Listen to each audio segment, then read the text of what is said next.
ఇవాళ మా ఇంట్లో చూడండి వెజ్ ఫ్రైడ్ రైస్ చేశారు. కొంచెం చూపిస్తాను మీకు కూడా. మీరు కూడా ఇలాగే ఇంట్లో సాయంత్రం పూట చేసుకొని తినండి. చూడండి ఎంత బాగా కుదిరిందో. దాంతోపాటు నిమ్మకాయ ఉంది. నిమ్మకాయను కూడా నేను చక్కగా పిండుకొని తింటే వేడి వేడి ఫ్రైడ్ రైస్లో, అసలు బిర్యానీలో మనం నిమ్మకాయ పిండుకుంటాం కదా, టేస్ట్ అయితే సూపర్ నదిగా ఆ టైపే ఫ్రైడ్ రైస్లో కూడా నాకు నిమ్మకాయ పిండుకోవడం అలవాటండి. టేస్ట్ అయితే చాలా చాలా బాగుంది. నేనైతే అసలు చాలా రకాల ఫ్రైడ్ రైస్లు, అన్ని రకాల ఫ్రైడ్ రైస్లు అంటే నాకు ఇష్టం. అడగడం మర్చిపోయాను, మీకు వెజ్ ఫ్రైడ్ రైస్ అంటే ఇష్టమా, నాన్ వెజ్ ఫ్రైడ్ రైస్ అంటే ఇష్టమా? అదే అండి, చికెన్ ఫ్రైడ్ రైస్ అంటే ఇష్టమా, ఇలా మా ఇంట్లో చేసినట్టు వెజ్ ఫ్రైడ్ రైస్ అంటే ఇష్టమా?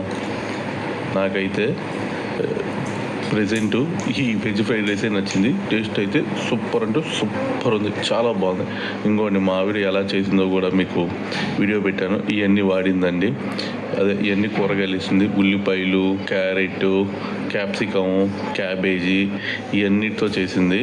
దాంతోపాటు అల్లం, వెల్లుల్లి ఇవి కూడా నీట్గా చూడండి ఎంత చిన్న చిన్నగా కట్ చేసిందో. వెల్లుల్లి ముక్కలు, అల్లం ముక్కలు ఏంటో అండి, ఎప్పుడు అల్లం ముక్కలు మన నోటికి తగలకుండా తను చిన్నగా కట్ చేసింది. చాలా చాలా బాగా కట్ చేసింది. ఇప్పుడు కాదు, నేను ఎప్పుడు చాలా ఇయర్స్ నుంచి చూస్తున్నాను తన్నే. ఎప్పుడు చేసినా అలాగే చేసింది, చాలా చిన్నగా. ఇలా వండేది చూస్తుంటే ఎప్పుడెప్పుడు అయిద్దా, ఎప్పుడెప్పుడు తినాలా, ఎంతసేపురా బాబు అనిపించింది. తొందరగా అయిపోతే బాగుండు, ఫాస్ట్గా తినేయచ్చు అనిపించింది. అంతే అండి, మనం అనుకుంటే అవ్వదుగా, ఫాస్ట్గా స్లోగానే ఉంటాయి. సాయంత్రం పూట కానీ మార్నింగ్ పూట కానీ మా అమ్మ కూడా చేసేది. పొద్దున పూట నేను కాలేజీకి వెళ్ళినప్పుడు ఇలా చేసినప్పుడు బాక్స్లో పెట్టుకొని కమ్మగా కాలేజీలో తినేవాడిని. అప్పట్లో నిమ్మకాయలు అలా పోసుకొని కాలేజీ తీసుకెళ్ళడం కాదులేండి. మా ఫ్రెండ్స్ మీ అందరం, కాలేజీ ఫ్రెండ్స్ మీ అందరం అసలు ఈ మధ్యన చాలా చక్కగా ఎంజాయ్ చేసేవాళ్ళు. ఇంకోటి తను చేస్తుంటే తను కనిపించాలని ఊరికే చేసా. తనకి ఇష్టం లేదండి కనిపించడం, కాకపోతే నేనే చూపిస్తూ ఉంటాను. ఇంకోండి చక్కగా చూడండి, కలర్ఫుల్గా వచ్చింది. అయిపోయాక నీట్గా ఫ్రైడ్ రైస్ని తను అన్నం వేసి నీట్గా ఇలా కలిపిందండి.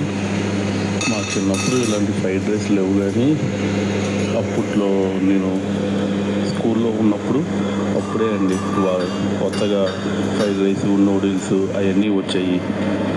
అప్పుడు స్కూల్ బయట బండి ఉండేది. ఆ బండి దగ్గరికి వెళ్ళి అప్పుడు ఎంత అండి, ఒక 10 రూపాయలు ఇస్తే ప్లేట్ నిండా పెట్టేవాళ్ళు. ఎంత అంటే అసలు ఒక మనిషి ఫుల్గా ఉండేది. చాలా ప్లేట్ నిండా అంటే ఎక్కడ కింద పడిద్దని స్పూను పక్కగా కొన్ని రాక్కొని తినేవాళ్ళం. నేను ఫస్ట్ టైం మా ఫ్రెండ్స్తో వెళ్ళా. అప్పుడు అంటే ఫ్రెండ్స్ అంటే మేము ఒక 10 మంది ఉండేవాళ్ళం అండి. అందరం కలిసి వెళ్ళి అలా చక్కగా కొన్ని తీసుకొని అలా తినేవాళ్ళం. అప్పట్లో ఆ రోజులు మళ్ళీ తిరిగి రావులేండి. ఇంకోండి ఇక్కడ మా ఇంట్లో చేసిన ఫ్రైడ్ రైస్ నా కోసం రెడీ అయిపోయింది. టేబుల్ మీద పెట్టుకున్నాను. ఇంకా మనం నెక్స్ట్ కుమ్ముడే పెండింగ్ అండి.